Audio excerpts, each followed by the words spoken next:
Привет, друзья! Сегодня приготовим самый простой пирог – галета. В основе пирога лежит песочное тесто, а начинка может быть абсолютно любая. Я буду готовить с яблоками. Для приготовления нам потребуется 200 грамм муки, 4 столовые ложки ледяной воды, щепотка соли и 100 грамм холодного сливочного масла.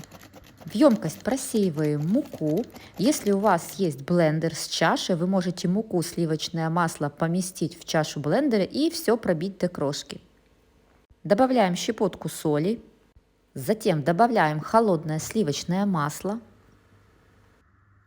И теперь нам нужно все хорошо перетереть в крошку. Если у вас есть блендер, вы это можете сделать буквально за 2 минуты.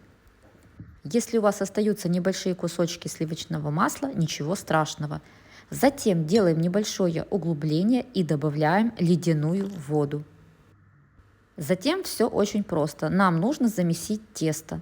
Работаем быстро, чтобы масло не успевало таять от теплоты рук. Если вы делали крошку с помощью блендера, добавляете в воду, точно так же пробиваете, достаете кусок теста и, как я, заворачиваем в пищевую пленку, отправляем в холодильник на полчаса. Тем временем подготовим яблоки. Яблоки необходимо хорошо вымыть, просушить.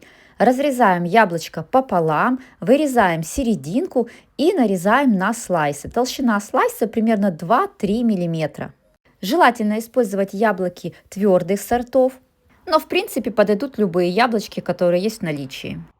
Прошло 30 минут, тесто хорошо охладилось. На пергамент я высыпаю немного муки и раскатываю тесто. Толщина должна быть примерно 3,5-4 мм.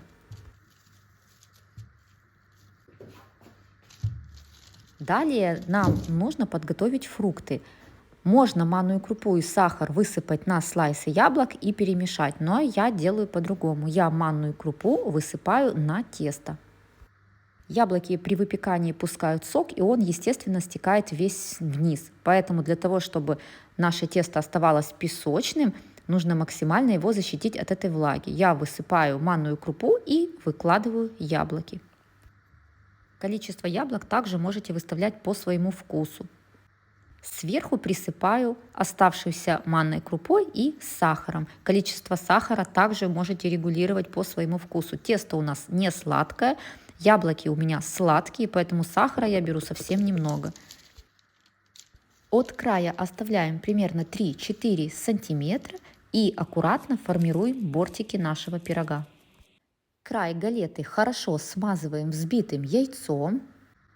Также сверху на яйцо можно присыпать сахаром, можно также коричневым сахаром, а к яблокам по желанию можно добавить корицу. Я сверху на яблоки добавлю еще немного сахара. Отправляем выпекаться в заранее разогретую духовку при 180 градусах примерно 25-30 минут. Галета должна хорошо зарумяниться.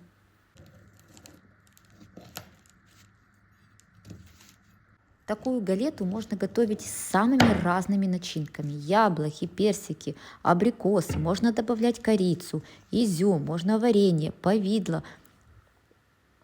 Посмотрите, как это аппетитно. Тонкое хрустящее песочное тесто и яблочки хорошо пропеченные, посыпанные сахаром.